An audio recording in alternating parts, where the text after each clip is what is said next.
More Rotary, welcome to Luis Navarro.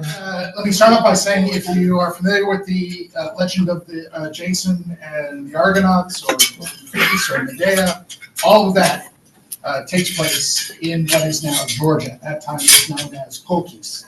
And Georgia sits at the crossroads of Asia and Europe, and so and was part of the original Silk Road.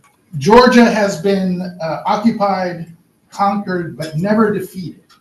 And by that I mean theirs is one of the original languages. That is to say that it is not a derivative of any other language. That language has remained intact despite successive occupations by the Mongols, the Greeks, the Romans, the Russians, and then at that time, when it was absorbed first by the Russians in the Concordat of 1800, Georgia, that was the first time that Georgia sort of set out to gain an ally for the threats in its region. So you can see here from Georgia, they've got Russia to the north, Persia over here, Turkey over here, and the initial impetus for their treaty at the turn of the 19th century was because they feared a Persian invasion. And so perhaps in foreshadowing of things to come, Georgia and the Tsar signed a treaty, and Persia invades Georgia, and the Russians step back because the Persians will call the leadership and fighting forces of Georgia for them, making it much easier for them to absorb Georgia into the Russian Empire. And that sort of is the context in which these relationships that we can see to today exist. So this is the first Republic of Georgia. It's born out of World War I. They have been a part of the Russian Empire now for over a century. And they are hoping initially that the Germans, as the enemy of Russia in that war, will provide them with security. And there are in fact German constructed villages in the area between Tbilisi, the capital, and Azerbaijan. Then when Germans lose in World War I, the British are looked to as a possible savior. And there is a British military cemetery in Batumi, which is the largest port city on the Black Sea of Georgia. So that's the beginning of all of this. In the First Republic of Georgia, they allow for women's universal suffrage long before, well, at least certainly 3 years before the United States does. In those first elections, they elect women to parliament, which was a rarity at that time. And the universe of folks are diverse. You have Armenians, you have Azeris, and at least one female Muslim member of parliament in the initial iteration. However, it ends in 1921 when the Bolsheviks, led by, at that time, Lenin, reoccupy Georgia. Okay, see the next slide, please. So this is Georgia under the USSR for some 70 years. And as you can see, Abkhazia is a part of this, South Ossetia. These are now areas which are have been annexed essentially by Russia. And at this time, you see that Turkey gets this area that used to be a part of Russia, Georgia rather. Armenia gets this area. Azerbaijan gets this. And this was all part and parcel of an effort by Stalin to ensure that, and you see this successively in Russian history, Soviet history, of pitting local populations against each other, creating sort of tensions as a function of land redistribution and population redistribution in many cases. And so this is how they hope to keep Georgia underfoot. What is ironic is that in the time period between the Concordat at the turn of the 19th century and the beginning of the 20th century, Georgia is looked upon by the Russian elite in a way that is not at all dissimilar from how Americans of the 19th century viewed Native Americans, right? So they're a wild and untamed people, but who are very brave, and they really respect them, just so they just want them to stop fighting. After the dissolution of the USSR, Abkhazia, South Ossetia, as you can see, are clearly a part of Georgia, have been a part of Georgia, had been a part of Georgia since the 19th century. And in the dissolution, the first Georgian president is a man named Gamsu Kurdia, who was a poet and a dissident during the Soviet period. And he essentially blows all of his political capital on his assertion that Georgia is for Georgians, that is to say, ethnic Georgians and no other. So Armenians, Abkhaz, Ossetians, Azeris, all of them are placed under threat. And this precipitates a civil war that lasts for the better part of the 1990s, from the fall of the Soviet Union until the ascension of former Soviet Foreign Minister Edward Shevardnadze, who becomes the president of Georgia. And he inherits Georgia from two essentially paramilitary forces that have been jostling for influence. And when he becomes president, shortly after that, Russia invades Abkhazia, primarily using Chechen mercenaries, Dagestanis, trying to insert a religious aspect to this because it's pitting Muslims against Christians, and that's part of the overall strategy, again, to create disruption in this Black Sea nation. This is the 2008 war. So what happens after Shevardnadze? Despite his ties to the United States, despite having a strong affinity with George H.W. Bush's State Department as a function of his time as Mikhail Gorbachev's foreign minister, Georgia has largely fallen into a failed state. The basic services are inconsistent, if at all. And corruption is rampant, particularly what we would call street corruption. So that would mean you start off at 16th and M here, and you get stopped by the police at 16th and K, and you got to pay a little something so you can move on, and then you go over to 18th and H, and then you got to pay another one. So this was sort of and so these, were very small, but people don't make a lot of money in Georgia today. The median income is just under $800 a month. Okay. $800 a year, rather. So it is a very poor country. And as this happens, if you ever see a documentary called Talassi, this is a documentary about the attempt to bring in an American company to privatize, and it's the first real Georgian experience with privatization, the electric power system. And what ends up happening is that large swaths of people cannot afford the electrical bills, which they never had to pay under the Soviet Union. Right. So there's a great scene in this documentary in which one of the American business representatives says, "Oh, by the way, we're not going to accept your appeal for paying your bill." And the Georgian man, very polite, and he says, in Georgian, he says, "Well, very well, then it is my fervent wish that God helps you the way you have helped me today." And so this kind of, this is sort of is the initial interaction between Georgia and sort of Western business interests. But what happened in 2003 is the Rose Revolution, and a nonviolent revolution led by a Columbia University Law School graduate, Mikhail Saakashvili, comes to power as a direct result of the findings of fraudulent elections in 2003.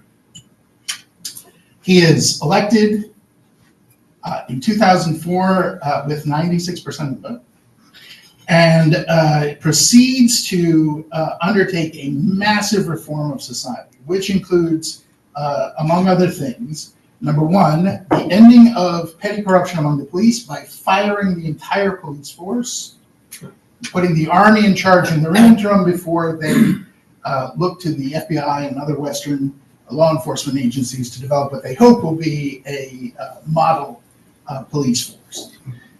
They also begin the process of ending bride napping. And it was not at all uncommon that if a young man was interested in a woman, he would simply abscond her off the street, usually with the assistance of friends, and then the woman's family would spend time trying to find their child. And, essentially, in the tamest versions of this, it was sort of elopement, but in a much more typical context of this, it was essentially society accepted. So, the notion being that once a woman has been despoiled, she can't marry anyone else except the person who is responsible for her abduction. This goes on, the society in Georgia, becomes a modern, technologically competent nation. Saakashvili is so desirous of having a country which is not like what the system he grew up in under the Soviets, that he changes the street names to English. If you drive from the airport to the center of town, you will be driving on George W. Bush Highway. Okay, George Bush saw Georgia's revolution as an indication of success of this notion that the United States would pursue democracy, and the color revolutions in Ukraine, Kyrgyzstan, and Georgia were all demonstrations of the preferences of these communities to join the West. But there are some chinks in the armor. In 2006, the head of the Interior Ministry, his wife is insulted by a banker at a cafe, and the banker shows up beaten to death the following day. Eventually, the three individuals who were part of her security detail are convicted, but their sentence is to essentially live at a monastery for 4 or 5 years. And in 2007, two things happened. Earlier that year, Vladimir Putin will say to the Munich Security Conference that he considers, the near abroad, which is basically all of the former Soviet republics, which is everything from the Baltics to the Caucasus and the Black Sea, are part of this near abroad.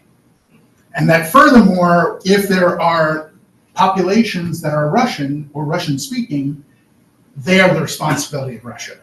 And in this way, his commentary almost exactly mirrors Hitler's rationale for the Sudetenland, right? Ethnic Germans who speak German are German, therefore they are entitled to our rule. So, and then in late 2007, those who are opposed to Saakashvili and who were set in motion by the actions precipitated by the banker's murder, attempt to overthrow the government in November of 2007. And in their efforts to retain power, Saakashvili goes what is probably the step too far in terms of the international community is concerned, which is that he seizes the largest opposition television station. So Imedi Television is broadcasting at the time a man named Georgi Kargamadze, who is still a news commentator in Georgia, is live on air and is saying, the police have reached the lobby, they're on the first floor, second floor, ladies and gentlemen, we will now be ending our broadcast. It's very dramatic. Right? So, Putin sees all of this happening, and his view of Saakashvili and Georgia is not at all dissimilar from the view of the United States towards Cuba when Castro comes to power. The concern is that this person is such a believer that he will inspire others who are in their orbit or the near abroad, based on both the substantive success in ending corruption and rescuing Georgia from being a fate, right, to his complete orientation for the West. And therefore, the problem that Misha, who is what Saakashvili's name is universally, and my apologies, I am always super sensitive to anything in which there is not air conditioning, so my apologies.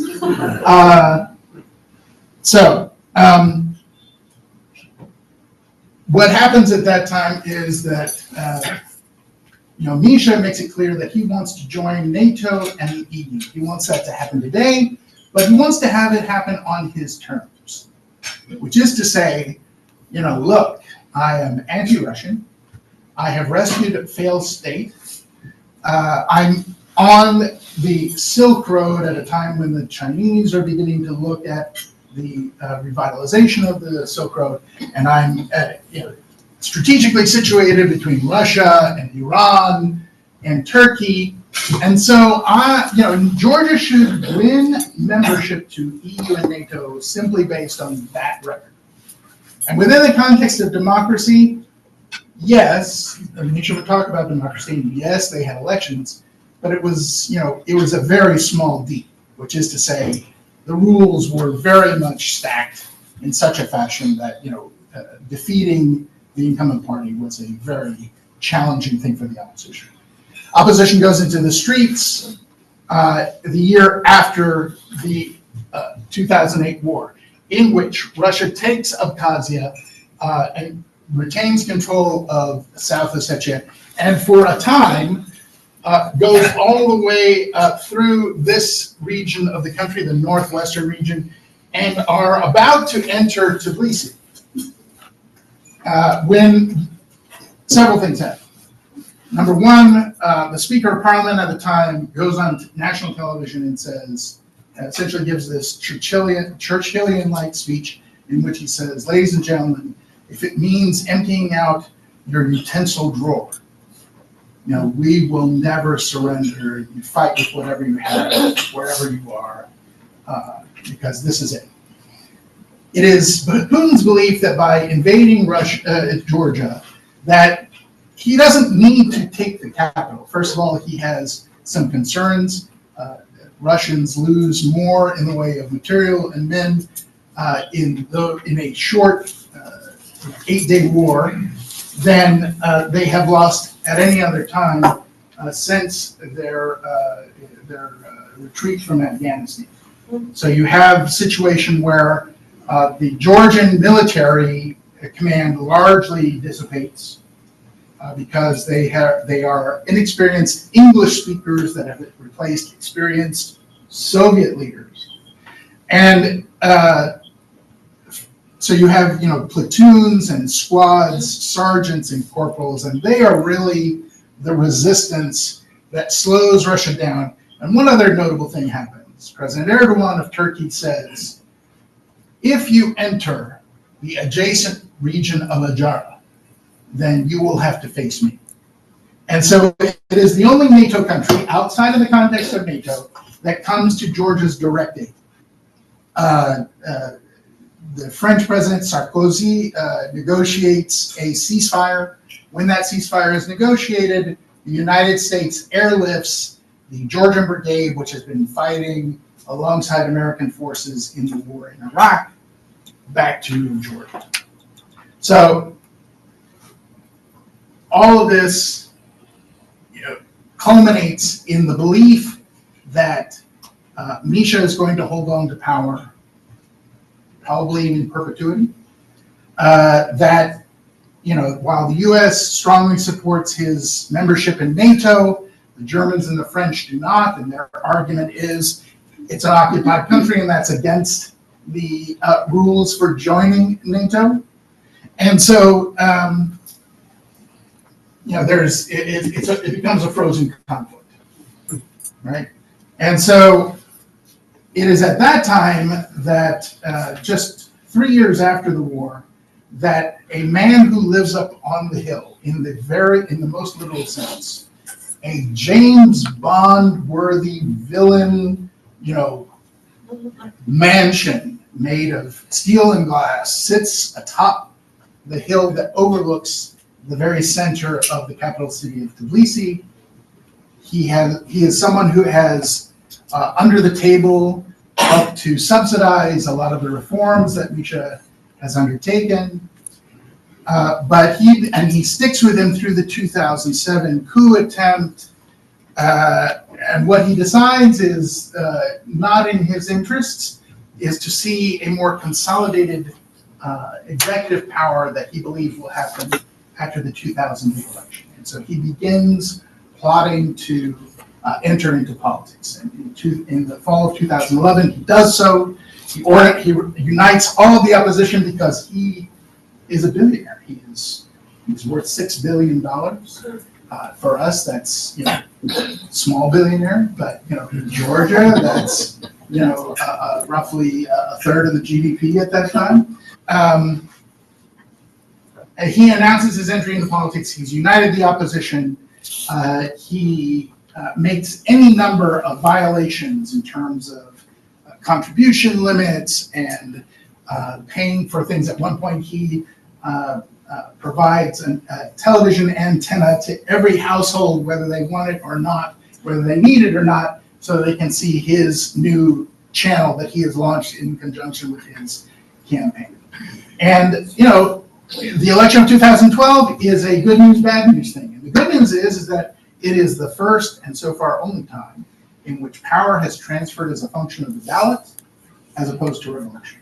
Okay, and so that happens in 2012. And for a whole year, there is cohabitation. That is to say, that Zina Ivanishvili and his party have captured parliament, but Misha is still president. And the presidential elections won't be held until the end of 2012, or rather 2013, I'm sorry. And so, again, in foreshadowing what will happen eventually, is Misha leaves office 2 weeks before Georgia signs an association agreement with the European Union. Ivanishvili leaves his position as prime minister under Misha 1 week before the signing of the European association agreement. And so what was interesting about this is Ivanishvili established two things. That his view of what is the greatest threat to Georgia is Saakashvili and anyone who has been aligned with him to that point, and that matters more to him than whatever Georgia's fate is with regards to the EU. Now, what is ironic about this is that in the very first year that Georgia agreement is in power, they pass a constitutional amendment enshrining Georgia's aspiration to become part of the EU and NATO into their constitution. And they do this in order to reassure Western governments that, hey, all this thing about how I made all my money in Russia and, how I continue to have a very positive relationship with Putin, you don't need to worry about that because I still want to belong to your clubs. But what happens over that period of time from 2013 to today is a steady and inexorable decline in democratic practices, rule of law, pressure on civil society. All of this culminates in 2024 with the passage of the Foreign Agents Act, which essentially says any organization, media, civil society, etc., that gets at least 20% of its budget from EU and NATO member countries is a foreign agent and must register as such, or they have to disband. And failure to comply will lead to fines and prison terms, etc. And this sets off a unrelenting set of protests. The Georgians have now been in the streets protesting the actions of their government for 182 days straight. Right? Every night, out in front of Parliament, several thousand folks show up. And what sets these demonstrations apart from many that have taken place in the past is that they're not limited to the capital.